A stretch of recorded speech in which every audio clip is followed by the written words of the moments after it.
Sebuah sepeda motor terbakar di SPBU di jalur Pantura, Kabupaten Cirebon, Jawa Barat, Minggu siang. Kobaran api membakar seluruh bagian motor.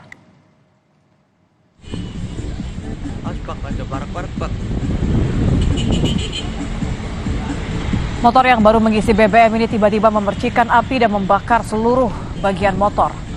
Beruntung kobaran api tidak menyambar selang pengisian SPBU yang hanya berjarak sekitar 5 meter. Akibat kebakaran ini, sejumlah warga yang berada dekat dengan SPBU panik dan berusaha menyelamatkan diri. Api berhasil dipadamkan petugas dengan alat pemadam api ringan hingga api tidak menyebar ke titik lain. Tidak ada korban jiwa dalam kejadian ini.